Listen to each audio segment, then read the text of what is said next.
kepada raja. Kenapa agaknya? Sedangkan raja mungkin akan kata, saya tak ada mimpi apa-apa pun tentang apa selepas 7 dan 7.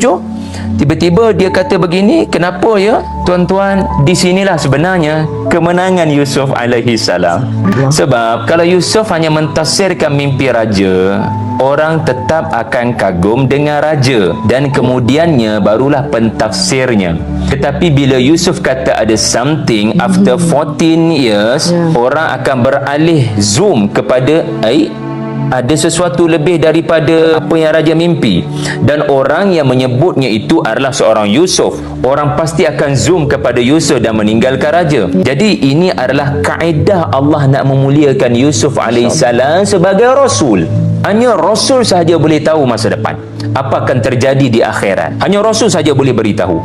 Jadi Allah tunjukkan kerasulan Nabi Yusuf, di mana dia mengatasi raja, di mana pengetahuannya bukan sekadar pada apa patut raja buat dalam kitaran ataupun naratif mimpi, tetapi apa yang raja kena tahu selepas apa dalam mimpi, which is hanya Rasul saja boleh beritahu.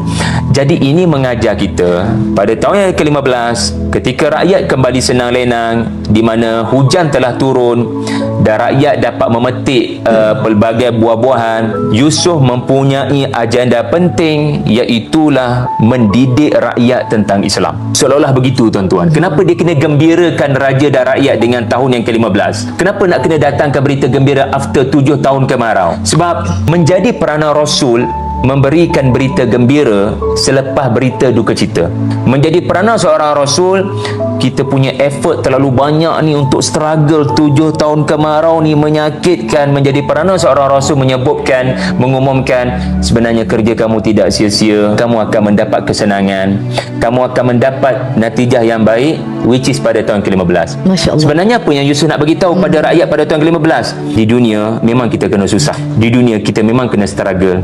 Perjuangan kita membina bekalan di dunia sama seumpama 7 tahun kemarau, dan tidak sia-sia di sisi Allah orang yang berikhtiar untuk mendapat kesenangan di akan datang. So ini bermaksud tahun ke-15, kesenangan itu Yusuf nak ajar rakyat kesenangan sebenar kat sana. Bila awak susah payah bertakwa di sini, awak akan petik kesenangan di akhirat kelak. So ini metod dakwah Nabi Yusuf. Bahkan tuan-tuan, masa rakyat tengah susah 7 tahun kemarau, dia bukan waktu sesuai untuk kita berkhutbah tentang Islam.